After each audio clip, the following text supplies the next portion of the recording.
Bonjour à tous, c'est Maxime Bizot, fondateur de fiche-droit.com et je vous souhaite la bienvenue dans cette nouvelle vidéo dans laquelle on va parler de la théorie de l'apparence. Donc dans cette vidéo, on va expliquer en quoi consiste la théorie de l'apparence. Ensuite, on verra quelles sont les conditions d'application de cette théorie de l'apparence. On verra ensuite les effets de la théorie de l'apparence. Et puis enfin, on verra ensemble quelques exemples d'application de la théorie de l'apparence. Juste avant qu'on commence, sachez que vous pouvez vous rendre dans la description de cette vidéo afin de vous procurer mon pack de fiches en droit des biens, qui est tout simplement un pack de 20 fiches de révision qui sont claires et synthétiques et qui résument parfaitement le droit des biens. C'est donc un pack de fiches qui vous aidera à réviser plus efficacement le droit des biens et également qui vous permettra de mieux comprendre cette matière. Et donc, si ça vous intéresse, encore une fois, vous trouverez le lien dans la description de cette vidéo. Ceci étant dit, c'est parti, on attaque la vidéo. Alors, la théorie de l'apparence. Quelle est la question qui se pose avec cette théorie de l'apparence? On est dans la situation suivante. Une personne peut-elle devenir propriétaire d'un bien qu'elle a acquis auprès d'un vendeur qui semblait être le propriétaire du bien, mais qui, en réalité, ne l'était pas?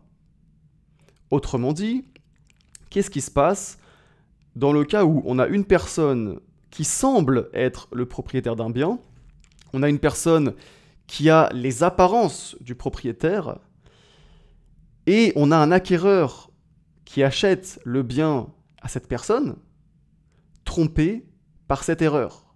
Donc on a un acquéreur qui pense qu'il a affaire au véritable propriétaire du bien, puisque la personne en question a les apparences du propriétaire, et qui donc, trompé par cette erreur, il achète le bien à cette personne.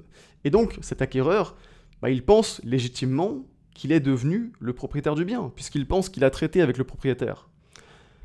Et donc, si le véritable propriétaire exerce une action en revendication de la propriété de son bien, est-ce qu'il peut obtenir gain de cause? Est-ce qu'il peut obtenir la restitution de son bien?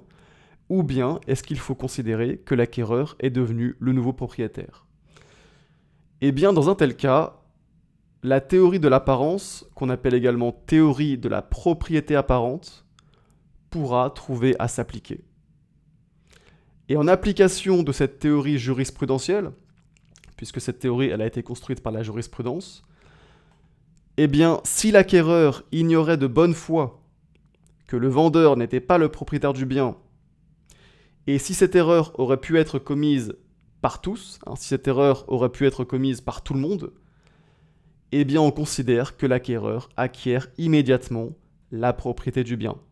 On considère que l'acquéreur est devenu le propriétaire du bien, de sorte que le véritable propriétaire ne pourra plus revendiquer son bien, ou plutôt, il pourra tenter une action en revendication, mais son action en revendication sera mise en échec. C'est ça, la théorie de l'apparence. Il faut bien comprendre que cette théorie de l'apparence, elle s'applique autant pour les biens, enfin en théorie plutôt, en théorie, elle s'applique autant pour les biens meubles que pour les biens immeubles, mais en pratique, cette théorie de l'apparence, elle ne présente aucun intérêt pour les meubles, et ce en raison de la règle de l'article 2276 du Code civil, dont les conditions d'application sont moins strictes. Puisque vous le savez sans doute, mais en vertu de cet article, la personne qui possède un meuble en devient instantanément le propriétaire, sous réserve de sa bonne foi.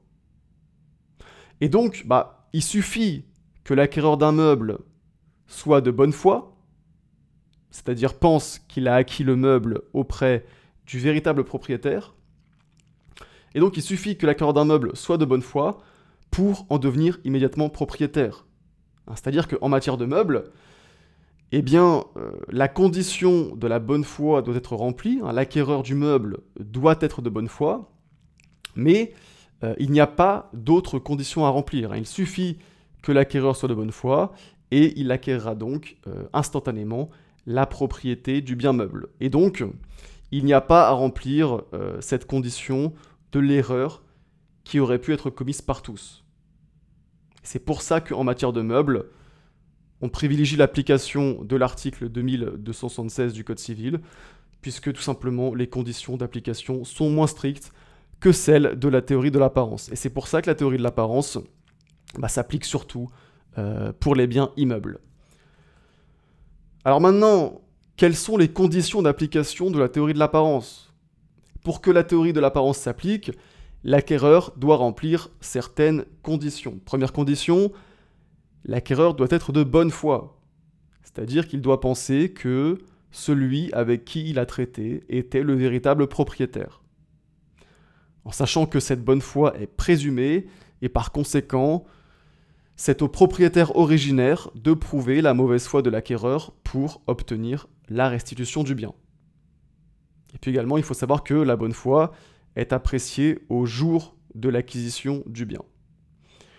Ensuite, deuxième condition, l'acquéreur doit avoir été victime de ce qu'on appelle une erreur commune et invincible. Une erreur commune et invincible. Qu'est-ce que ça signifie? Ça signifie qu'il doit s'agir d'une erreur que tout le monde aurait pu commettre. L'erreur doit être telle que chacun aurait pu se tromper. Et puis enfin, l'acquéreur, il doit avoir acquis le bien à titre onéreux. Donc concrètement, l'acquéreur à titre gratuit d'un bien n'est pas fondé à se prévaloir de la théorie de l'apparence. Et c'est complètement logique, puisque si le véritable propriétaire revendique son bien, eh bien, l'acquéreur à titre gratuit ne perd rien de plus que l'enrichissement dont il croyait avoir profité. Et c'est pour ça que le droit de propriété du véritable propriétaire prime sur les droits de l'acquéreur à titre gratuit. Il serait injuste de priver le véritable propriétaire de son droit de propriété alors que l'acquéreur ne subit au final pas de réel préjudice en restituant un bien qu'il avait acquis à titre gratuit. Maintenant, ceci étant dit, quels sont les effets qui sont produits par la théorie de l'apparence? Eh bien, si les trois conditions précitées sont réunies, comme on l'a dit, l'acquéreur devient instantanément propriétaire du bien vendu par le propriétaire apparent. Et le propriétaire apparent, quant à lui, il doit restituer au véritable propriétaire la valeur du bien et, s'il est de mauvaise foi, celle des fruits perçus. Et on va maintenant voir ensemble quelques exemples d'application de la théorie de l'apparence. Concrètement, dans quel type de situation la théorie de l'apparence va pouvoir s'appliquer? On a un premier exemple avec ce qu'on appelle l'héritier apparent. C'est-à-dire que, en cas de décès, on peut se trouver en présence d'un héritier apparent. C'est-à-dire qu'on a une personne qui passe aux yeux de tout le monde pour héritier, alors qu'il est ultérieurement établi que la succession revient à une autre personne. D'accord? Donc on a un décès, il y a une succession qui s'ouvre, et on a une personne qui passe aux yeux de tous pour l'héritier, alors qu'en réalité, la succession revient à une autre personne.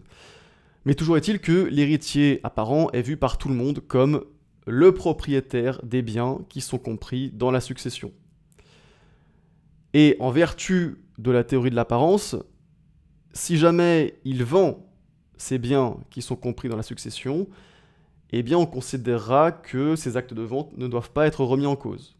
On considérera que les personnes qui ont acquis les biens de bonne foi auprès de cet héritier apparent, eh bien ces personnes seront considérées comme les propriétaires des biens en question, et ce, en vertu de la théorie de l'apparence, puisque on avait un héritier apparent, et que tout le monde pensait que c'était l'héritier, et donc on a bien une erreur commune, une erreur sur laquelle tout le monde aurait pu se tromper.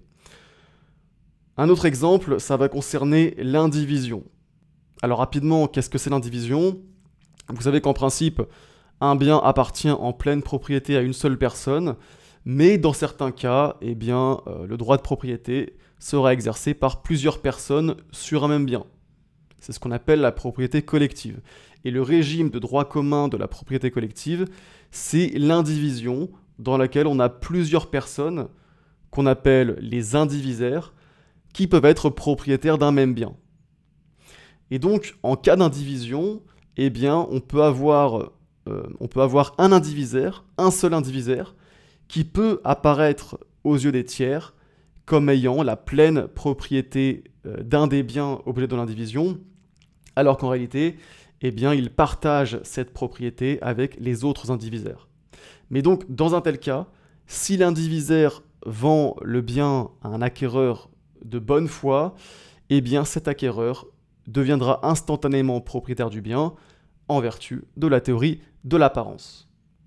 Et ceci étant dit, c'est donc la fin de cette vidéo sur la théorie de l'apparence. J'espère que cette vidéo vous a plu et je vous dis à bientôt pour une prochaine vidéo.